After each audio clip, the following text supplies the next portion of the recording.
This is the democratic voice of Burma. Hello and welcome to DVB English News. I'm Adam. In this week's briefing, the first new batch of Myanmar refugees are resettled to the US. Rohingya women assist refugees in Malaysia and Indonesia. Women in Karenni State report up to 80 cases of gender-based violence in the internally displaced persons camps. And a history of the People's Defense Force. Plus, a retrospective of jailed documentarian Shin Daewe's work. The first batch of 25 refugees from Myanmar living in 9 camps in Thailand left for the US last Thursday. They were the first group to be resettled from the 90,000 Myanmar refugees living in camps on the Thai border.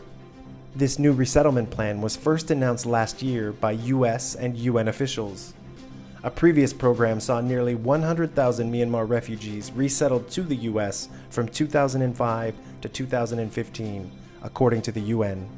Refugees are not allowed to work or study outside the camps in Thailand. They are given an average of $9 in food aid per person each month. It's been over 40 years since the refugee camps were first established. Most homes are constructed with bamboo walls and thatched roofs, and lack running water and electricity. Noor Aziza, the co-founder of the Rohingya Mayafuinor Collaborative Network, spoke to DVB. She recently visited Rohingya women and children in Indonesia and Malaysia. The UN states that 2,500 Rohingya refugees arrived by boat to Indonesia from January to March, and over 109,000 Rohingya refugees live in Malaysia. Some of our ongoing work is providing psychosocial support to around 80 unaccompanied children that have lost their parents during the sea journey, or parents have been arrested in either Malaysia or Indonesia. That was Noor Aziza, the co-founder of the Rohingya Mayafuinor Collaborative Network. The UN stated in December that a coordinated hate speech campaign against the Rohingya was spreading across Southeast Asia.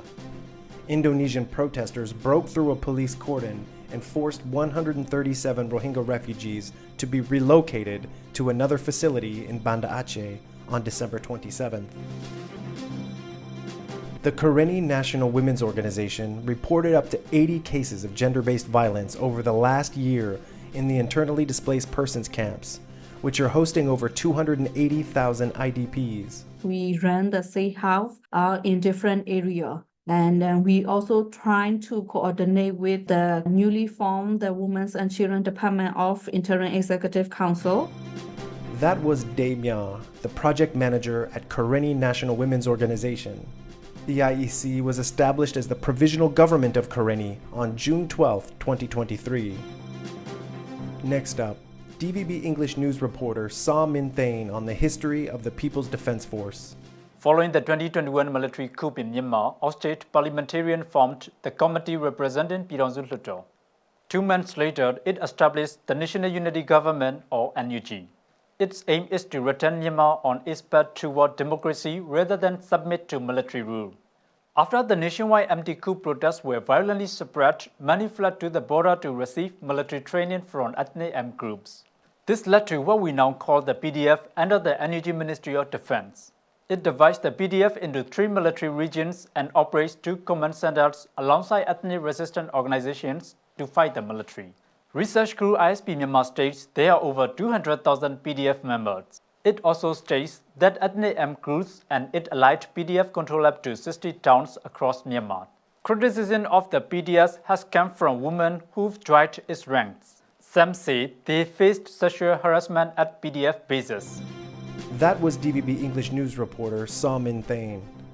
Later today, the Foreign Correspondents Club of Thailand is hosting an event called Shin Daewe and the Silencing of Filmmakers in Myanmar.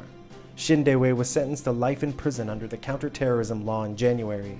The documentary filmmaker and former DVB reporter was arrested in October 2022 in Yangon. 3 of Shin Daewe's documentaries will be screened at the FCCT Clubhouse tonight, located on the top floor of the Mania Center in Bangkok. For more information about the event, go to fccthai.com. And that's it for this week's briefing. I'm Adam. Stay tuned every Friday for the Weekly Briefing podcast. Listen to us on Spotify, YouTube Music, Audible, Amazon Music, and Apple Podcasts. We're available wherever you get podcasts. Find DVB English News on X, Facebook, Instagram, Threads, and TikTok. Subscribe to us on YouTube. Thanks for listening.